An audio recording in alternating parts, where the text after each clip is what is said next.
ржаві ці плитки, і з них працює тільки одна працююча. Оце така сковорідка. Подивіться, ось тут жарили дітям рибу, котлети. Духовий шкаф тільки для форми, для мебелі, тому що вже роки практично не працює.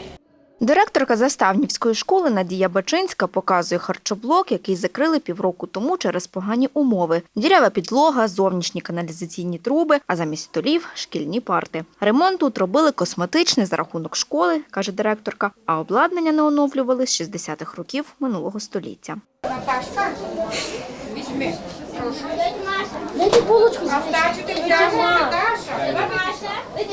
Зараз учні харчуються в буфеті. Його облаштували у невеликому приміщенні, де раніше був кабінет логопеда. На великій перерві тут черга. У школі навчається понад 400 дітей.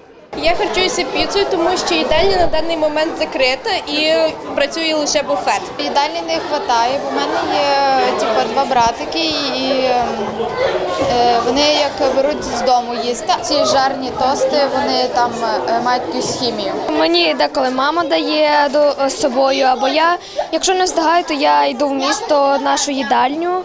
А так то більшість в школі, але хотілося б, щоб в нас була своя їдальня, і ми харчувалися в школі і не запізнювалися на уроки.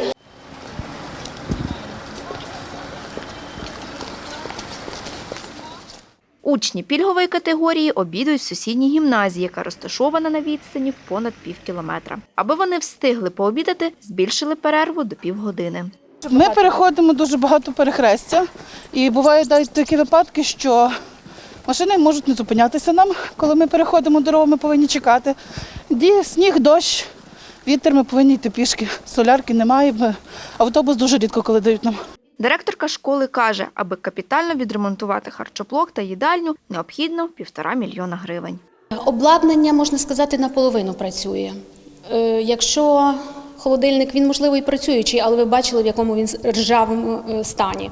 Далі плитки, десь якась працює, духові шкафи взагалі не працюють, де руки мили діти і так далі, там сипалася стіна. Ніяким латанням ми справу не зробимо, нам треба обов'язково капітальний ремонт. Департамент освіти і науки отримав 10 мільйонів гривень з держбюджету на ремонт харчоблоків у школах області. Субвенція передбачає співфінансування з місцевих бюджетів не менше 10%, каже заступниця директора департаменту Надія Періус. За її словами, планують відремонтувати 28 харчоблоків. В пріоритеті, в першу чергу, це знову ж таки будуть наші опорні заклади. Якщо ми візьмемо цю суму 10 мільйонів приблизно, вона не є такою величезною, для того, щоб ми могли покрити цю потребу, яка в нас є в харчоблоках по всій Чернівецькій області. Надія Бачинська каже, для Заставнівської школи передбачили понад 740 тисяч гривень. Отримати гроші навчальні заклади мають до кінця березня. Вікторія Танасійчук, Сергій Льоткін. Новини на Суспільному.